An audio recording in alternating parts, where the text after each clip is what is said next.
Welcome to the Extended Bench, your YouTube home for all things rugby league news, analysis, history and opinion. Subscribe so you don't miss a video and give us a thumbs up. The Extended Bench is part of the Rugby League Monthly Network, which includes a monthly online digital magazine available at rugbyleaguemonthly.com and the daily podcast Rugby League Daily, which airs during the NRL season. All links are down below in the description. Let's get into it. Canberra's 2021 season coughed, spluttered, and never really hit its stride. It's been a bit of an up and down couple of years since the 2019 Grand Final, and unfortunately for the Green Machine, that's been the nature of Ricky Stuart's coaching career. I'm going to take a quick look at Ricky's overall performance and what that can perhaps tell us about whether or not the Raiders will bounce back this year. He started his coaching career at the Roosters in 2002 with a pretty damn impressive side. They had made the grand final in 2000 and boasted Brad Fittler, Luke Ricketson, Anthony Minichiello, Michael Crocker, Craig Fitzgibbon, Craig Wing, Brian Fletcher, Shannon Hegarty and Chris Flannery. All of those were Origin or Australian representatives. The Roosters won the premiership that year and were runners-up in 2003 and 2004. Then the wheels started to fall off.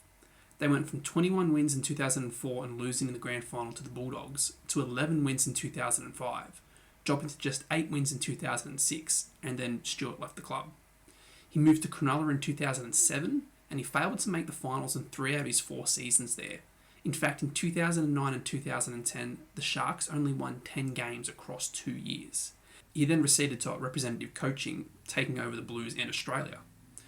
And then he returned to the clubland with Parramatta, who won 5 matches in his single season, and then collected a second consecutive wooden spoon.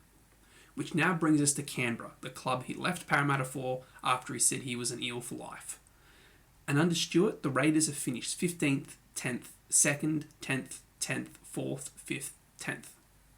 Forays deep into the finals, a few, suggesting the 2019 Grand Final was more of an outlier than an indicator of future performance. In Stuart's 14 seasons coaching a club since the Roosters, he's made the finals 4 times. Do with that information what you will. Onto their squad, and there's been plenty of chopping and changing. George Williams departed in acrimonious circumstances last season, and Canberra has purchased Jamal Fogarty from the Titans to play halfback. Presumably, this means he won't be getting ankle tapped again by Josh Papali'i. Bailey Simonson, meanwhile, is headed to Parramatta, although he's offset by the return of Nick Chotrich. There have been suggestions of Josh Hodgson departing 1 year before he starts his Eels contract, although that will probably depend heavily on the outcome of the court case for their backup hooker Tom Starling. In the forward, Sia Soliola has retired, Dunamis Lui has been released, while Ryan James and Saliva Havili have also left. They did pick up Adam Elliott and Peter Holler, but their forward depth is worryingly thin. In the back line, Xavier Savage will almost certainly be starting next season, although where is another question entirely. Chotrich sews up one wing, while Jordan Rapana has pushed his case to be starting on the other side for the past couple of years. And there have been some suggestions that Shans Nickel Klukstar might move to the centres, although I'm reliably told by a lot of Raiders fans that sounds like a bad idea, and based on last season, it is. Admittedly, Savage is quick, he's got a decent sized body on him to be able to bring the ball back as a fullback, but the Raiders missed a lot with Nickel Klukstar being out for a lot of last season. They missed his ability to ball play, they missed his physicality popping up on either side of the ruck, and they just missed his general reliability around the middle of the field whenever the team's getting tired, knowing that he's going to pop up somewhere to give him a hand. And if you then isolate him to one side of the field, you're isolating one of your best attacking weapons for a talented yet unproven rookie. And taking a look at their 2021 ladder position, they had issues on both sides of the ball. They leaked 578 points while only scoring 481. Their points differential of minus 97 only beats Newcastle's minus 143 when you're looking at the top 8, but Newcastle still finished 2 wins better than Canberra.